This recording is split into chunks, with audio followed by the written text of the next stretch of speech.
be planting for the fall. I've got a couple different types of carrots. I'm not going to go through details as of yet. Stay tuned to the end of the video. I will have a collage of each item that is going to be planted, so you can see in detail, and you can write the information down for yourself.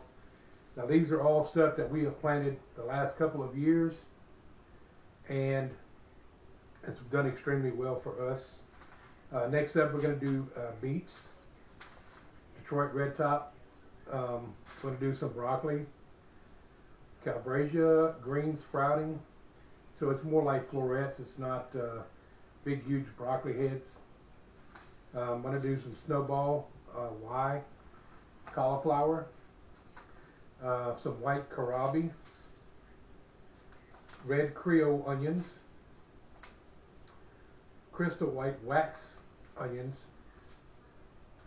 and Texas early grano, which, by the way, these are all short day onions for the location that I live in. I live down south, so we have short days. I have some early scarlet radish and some white globe turnips. For those of you, if you don't know what turnips are, turnips are a lot like a potato, but no starch. So for someone who is a diabetic like myself, these are a great substitute for potatoes. Like I said, no starch, and you can prepare them any way you want. You can even do them just like you do any potato. You can fry them, you can smother them down. I mean, the only thing you really can't do would be a baked potato with them, because they're not big enough for that. You could do mashed turnips if you want. We've cooked them down a lot of different ways. My brother-in-law actually said he didn't like turnips, and one night my wife cooked it and smothered it down, and he was eating. It's like, hey, how's that taste? And he said, man, that's some good potatoes. I said, that ain't potatoes, Leland. That's turnips. He goes, well, I guess I like turnips now.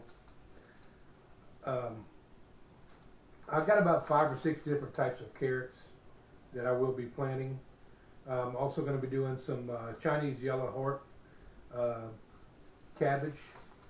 I'm doing some late Nagasaki, some Brunswick, some early Jersey Wakefield. I'm going to do some chives. My wife's been wanting some chives, so we actually have a bed that I'll make another video about that, of what we're going to be putting in her bed. And Sapporo Giant, which is another cabbage. That's pretty much, as of right now, what we're going to be doing, what we're going to be putting in the ground for the fall. I mean, there might be a few other things we'll probably throw in there. I still have a couple, excuse me, I still have a couple other beds I've got to get prepped and ready to go to do all this, but that's pretty much where we're at for right now. This is going to be a short video, but like I said, stay with it. At the end, I'm going to do a collage. I'm going to show you what the seeds, each packet, what we're planting. I won't put the description on the details on the back. If you guys want to take the time to look that up, feel free to do that. When I get a minute, I will see what details I can get jotted down and put in a description, at least the names of the carrots and other items we will be planting. So for now, that's pretty much about all I got, guys. I appreciate you taking your time to watch, and let me know if there's something different that you're planting this year in your garden that I maybe didn't even think about doing, and we can exchange ideas. Yeah, so appreciate you watching, guys.